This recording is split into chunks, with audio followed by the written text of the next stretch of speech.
Hello and welcome to the Beardicus Show. My name is Beardicus and today I will be talking about Sonic Mania. Now before I begin, I would like to make something clear. I've never been a fan of Sonic before. I've never liked the character, not sure why. Maybe because of his history with Mario. Maybe he just rubs me the wrong way. I don't know. But as a result, I've never actually played a Sonic game. Well, except for Sonic Boom. But that was only to see if it was actually as bad as people said. Spoilers, it was. So, I felt like I owed it to Sonic to play a good Sonic game. So I decided to give this one a try. This game is clearly meant to be reminiscent of older Sonic games. From the pixelated graphics to the classic blue sphere and UFO minigames making a return, it already seems like this game is aiming for a more nostalgic audience, which does not include me. But that aside, let's break this game down. I did suffer a few hiccups when I first started playing. For one thing, I was under the impression I was supposed to run through every level as fast as I could. That didn't seem to be the case. It took a while, but eventually I did learn that you're actually supposed to play each level kind of slowly the first time. Like, you'll learn the layout first, and then you can let loose and go as fast as possible. When starting a new file, there are 4 options for characters. You can play as Sonic, Tails, Knuckles, or Sonic and Tails. And there's also an unlockable extra mode, and Knuckles. I've played as all 4 of the non-extra modes, and I can tell you, there's not much of a difference. I mean, sure, Tails can fly and Knuckles can glide for whatever reason. Why is that? You know what? I'm gonna look it up.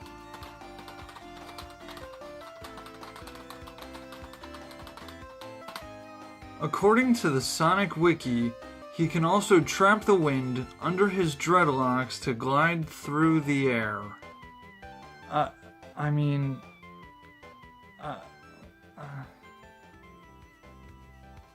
Sure, why not?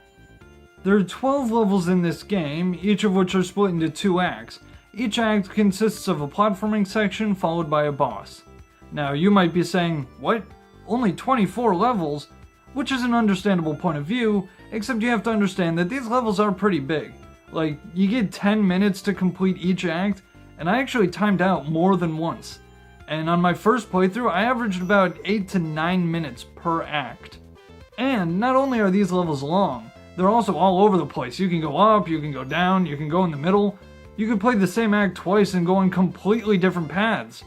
Of course, personally, I would prefer to be able to thoroughly look through every level to find all of the secrets. Because that's the only way to stop that gnawing feeling that I get. But I can't do it. These levels are so big, I only have 10 minutes. I can't do it. I can't. Sorry about that. I lost my train of thought for a second. I guess that gives you some insight as to why I'm a completionist, though. Speaking of completing things, any good platformer has collectibles, right? And Sonic is no different, with 2 different collectibles to be found within its levels. Well, sort of. You see, in the levels there are 2 different types of special rings. A giant ring and this little blue sparkly ring. These each bring you to a bonus minigame. If you complete the bonus minigame, that is when you get one of the collectibles. Both of these special rings are accessed in different ways. The giant rings are just scattered throughout each level and you have to find them. Finding and touching a giant ring will transport you to the UFO chase minigame. The goal of this minigame is to chase a UFO. Obviously. But the UFO is so fast, how could you ever hope to keep up with it? Why, by collecting these little things, of course. Whatever they are. I mean, I guess they're just called blue spheres, which is, like, exactly what they are. But when I didn't know what to call them, I started calling them glorbles, and honestly, I think it's more fun to say, so if you don't mind, I'm just gonna keep calling them that. When you collect glorbles, it adds to that meter at the top of the screen. Once you fill up that meter, you speed up to Mach 2. Game, you do know that Mach 2 is an actual speed, right?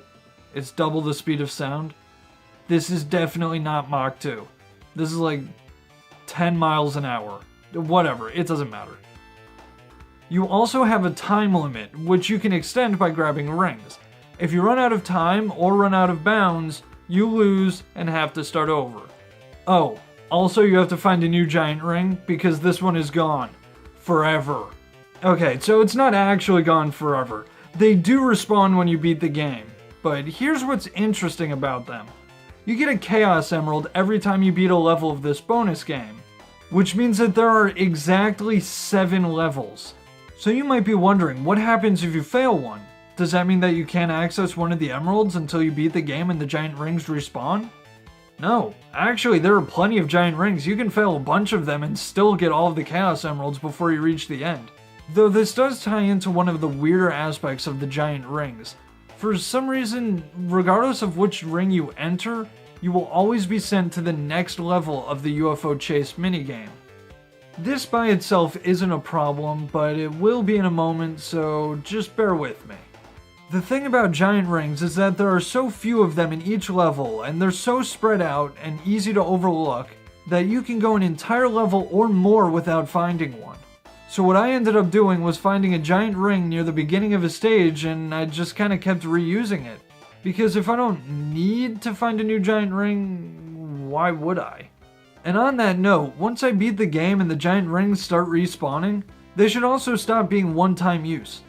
I should have been able to try, succeed or fail, then immediately try again.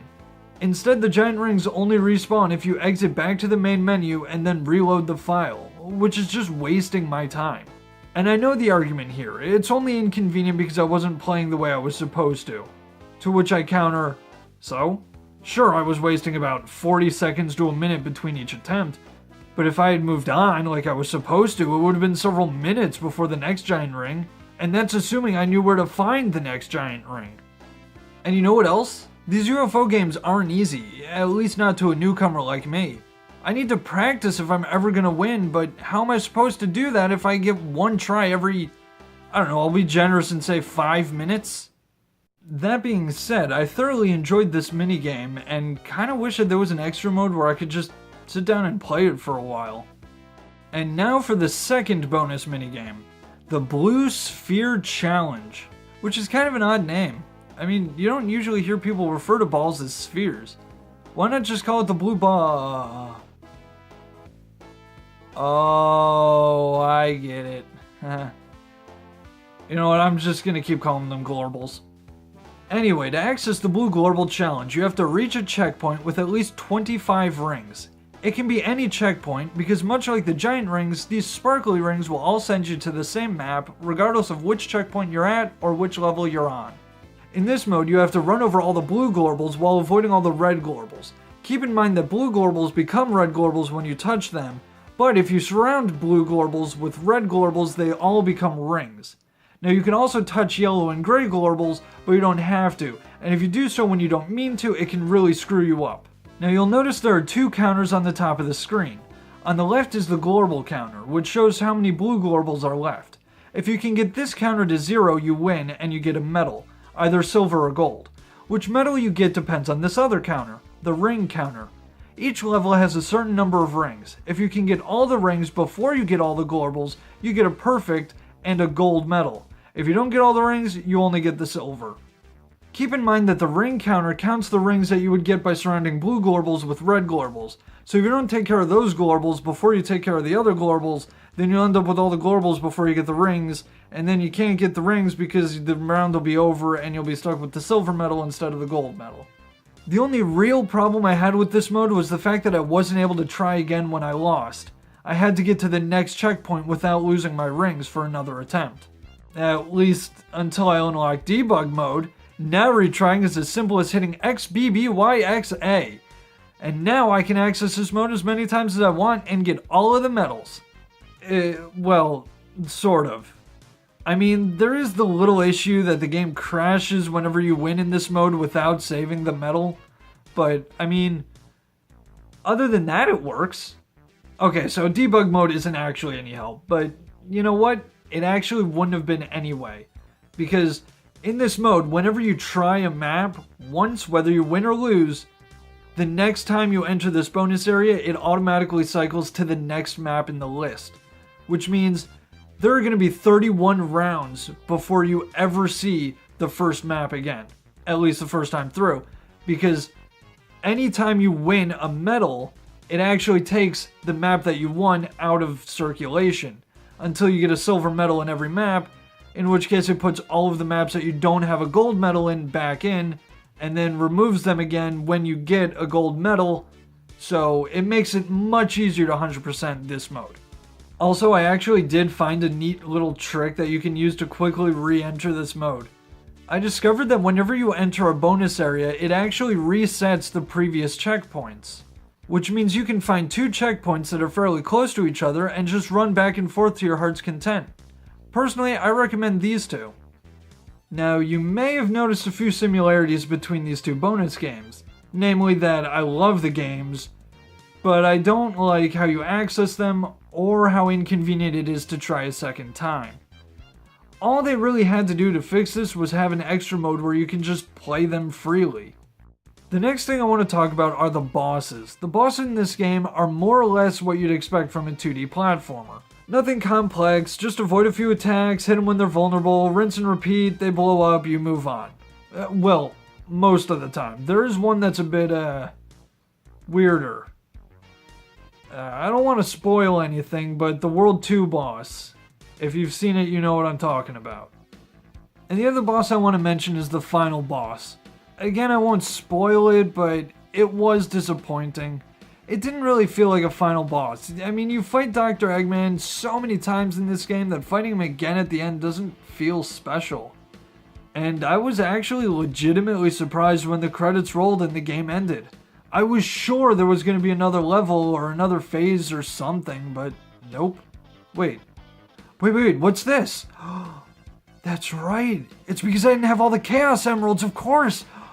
What if there's a true final boss? That's why the fight was so underwhelming. Okay, well, I've got all the emeralds now, so let's go try it again. Okay, well, as it turns out, the true final boss was actually just as disappointing. There are no extra phases, there are no extra levels. You just avoid a few attacks, you hit him when he's vulnerable, rinse and repeat, and then he blows up and you move on. Well, I guess this time you don't move on. The credits roll again. Although you are forced to be supersonic, so you also have to collect rings the entire time, so I guess that makes it special. But the fight itself was still pretty lame. Also, for some reason, only Sonic has a true final boss. If you're playing as Tails or Knuckles, even if you have all 7 Chaos Emeralds, right after the Dr. Eggman fight, it goes straight to the credits. Oh, speaking of Supersonic, when you get all 7 Chaos Emeralds, you unlock the ability to play as Supersonic, Tails, or Knuckles, whenever you want. Well, as long as you have 50 rings. Supersonic takes some getting used to, but once you do get him under control, you can clear entire acts in half the time. Well, there you have it. I've officially played my first Sonic game, and I'm still not a fan. It's not that it was a bad game. I mean, I loved the bonus minigames. And just look at that title screen. Look at the animation. It's silky smooth. But my main problem with this game is that I didn't care for the platforming, which in a platformer is kind of a big deal. It was so focused on letting me go fast that it didn't have any room for the kind of platforming that I like. I like to go slow. I like to look thoroughly through every level. I like to find every secret. I like to enjoy the scenery. Does that make this a bad game? No, of course not. Far from it. Everything works fine except for a few small hiccups here and there. If you're a longtime Sonic fan or you've ever played a Mario game and said, you know what? This game would be a lot better if every level of this world was combined into one big level with multiple paths and blast processing, then this game was made for you. But it wasn't made for me. Not that there's anything wrong with that. I just ask that you respect that I don't like the game, even though I don't think it's a bad game. And I guess in the end, it turns out that Sega does what Nintendon't. But Nintendo does what Sega don't. And that's not a bad thing. Because that means that there's something out there for everyone. and we don't all have to like the same things. Hey everybody, if you like that video, go ahead and hit the like button to let me know. And if you want to be notified for when my next video goes up, don't forget to subscribe and... Well, yeah, I know that they know how to like, comment, and subscribe. I'm just reminding them to do it. I'm not desperate. I'm just not too proud to beg. Please like, comment, and subscribe. Please. Seriously, it'll help. Please. It's not that big a deal. Just write a quick sentence in the box and then just one little click on 3 buttons and you're done. Super easy. Anyway, thanks for watching and I'll see you next time. Seriously though, click those buttons, please.